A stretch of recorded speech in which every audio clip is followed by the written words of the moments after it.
Capítulo 9. Brevísima historia del dinero usamericano. Antes de ocuparnos de los acontecimientos actuales, debemos conocer las circunstancias que nos condujeron a ellos. Me propongo ofrecer una versión extraordinariamente breve de la reciente historia monetaria usamericana. Este capítulo pretende demostrar que el gobierno de Usamérica ha alterado radicalmente las reglas en situaciones de emergencia, y que nuestro sistema monetario es mucho más reciente de lo que ustedes creen. Después del pánico de 1907, cuando el banquero privado J.P. Morgan intervino como prestamista de última instancia, los bancos iniciaron una campaña a favor de una solución gubernamental. En 1913 se decidió la creación de un cártel, auspiciado por el gobierno federal, que recibió el nombre de Reserva Federal. Dicho cártel aparentaba ser gubernamental, pero en realidad no lo era. La masa monetaria de la Reserva Federal debía permanecer en manos de las entidades bancarias que formaban parte del cártel, no el gobierno usamericano, ni tampoco el público. Esta situación no ha cambiado en la actualidad. Por eso, lo que denominamos Reserva Federal es en realidad un cártel bancario, auspiciado por el gobierno federal y autorizado a crear dinero mediante préstamos. En los años 30 estalló una burbuja especulativa alimentada por la Reserva Federal, lo cual dio lugar a numerosas quiebras bancarias, y la provisión de dinero disminuyó casi un tercio en 3 años. A pesar de que sus estatutos la constituían como prestamista de última instancia, la Reserva Federal no logró impedir un catastrófico colapso bancario. En 1933, el entonces recién elegido presidente Franklin D. Roosevelt decidió enfrentarse al desplome de la provisión monetaria con medidas drásticas.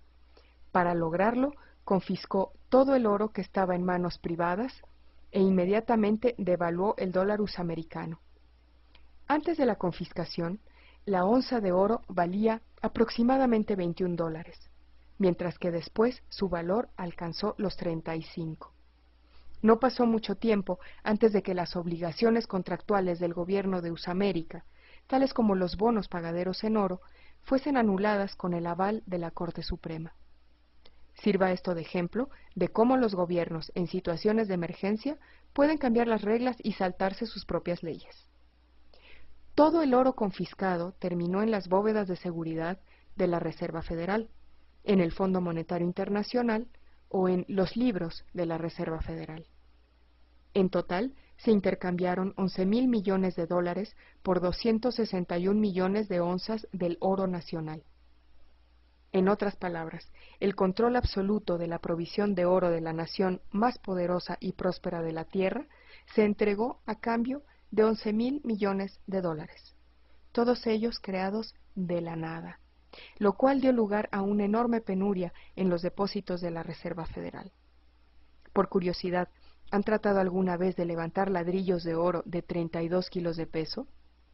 En cualquier caso, para terminar con la zozobra de la Gran Depresión y de la guerra, así como para sentar las bases de una recuperación mundial, en 1944 tuvo lugar una conferencia en Bretton Woods, New Hampshire, a la que asistieron los principales países aliados. En reconocimiento de que Usamérica constituía entonces casi la mitad de la economía mundial, el dólar usamericano fue designado moneda de reserva internacional. Todas las demás monedas tenían tasas fijas de cambio con respecto al dólar, el cual a su vez podía canjearse por oro a $35 la onza. El sistema de Bretton Woods fue el preludio de un periodo de prosperidad y rápida recuperación económica, pero tenía un fallo. Ninguna de sus cláusulas impedía que la Reserva Federal Usamericana incrementara su provisión de billetes.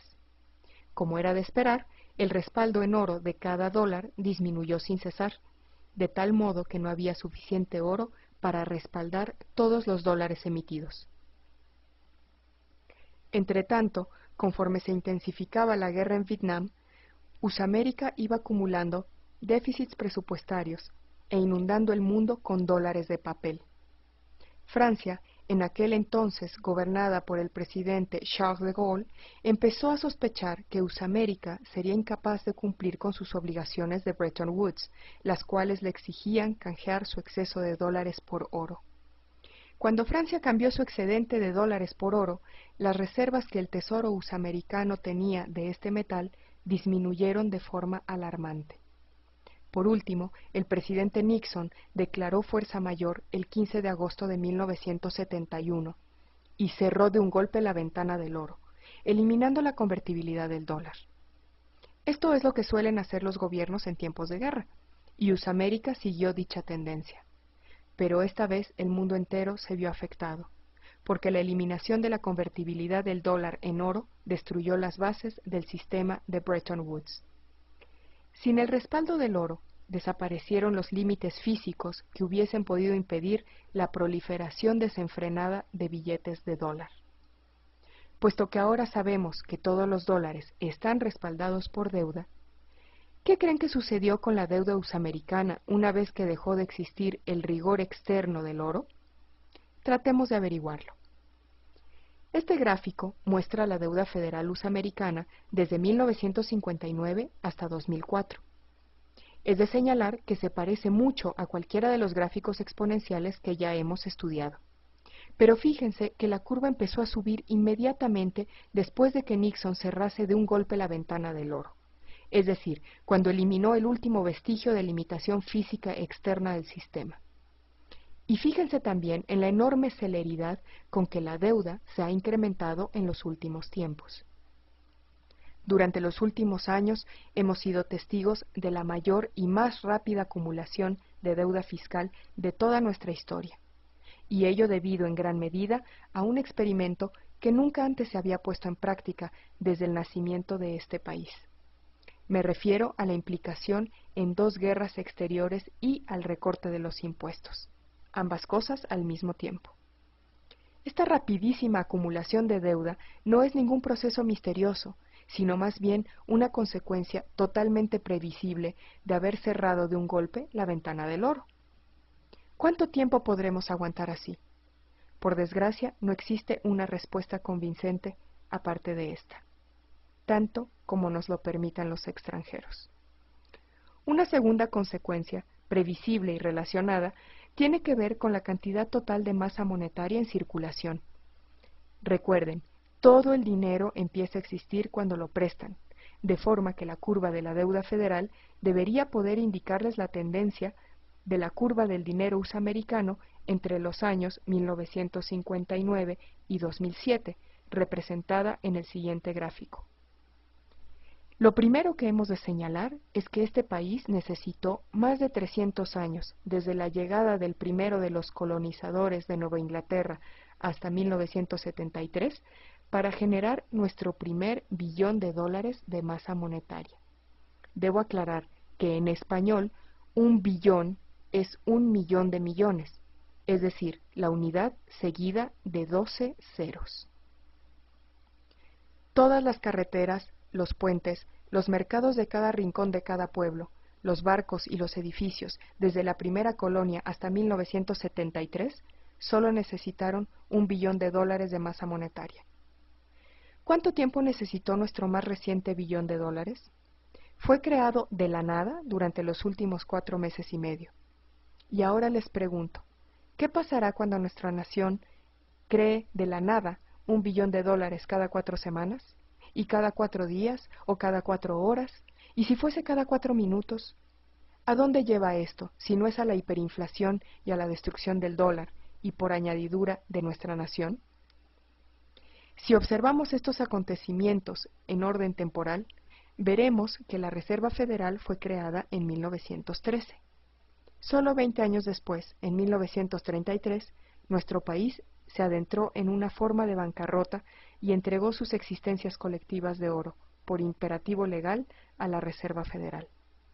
11 años después de aquello, el dólar usamericano fue elegido moneda de reserva internacional con un respaldo explícito de oro, el cual fue unilateralmente eliminado por el presidente Nixon 27 años más tarde. En efecto, el actual sistema monetario mundial de monedas sin respaldo alguno solo tiene 37 años. No fue algo planeado, simplemente surgió a consecuencia de una crisis. El incanjeable dólar usamericano sigue siendo una popular moneda de reserva por pura conveniencia, pero nada implica ni garantiza que siga siéndolo. Únicamente Usamérica es capaz de utilizar su cada vez más erosionada moneda de reserva para pedir dinero prestado e imprimir billetes de dólar con los cuales financiar sus déficits de la balanza comercial. Sin embargo, conforme el dólar vaya perdiendo su situación privilegiada de moneda de referencia a causa de estos excesos, Usamérica se verá obligado a escoger entre exportar más para pagar las importaciones o seguir incrementando sus deudas de forma exponencial. Si tales acciones hacen que el dólar siga cayendo, otros países se verán tentados de devaluar sus propias monedas para no quedarse atrás y seguir siendo competitivos. Es evidente que estamos al borde de un periodo inflacionario, lo cual nos lleva al capítulo 10, titulado La inflación.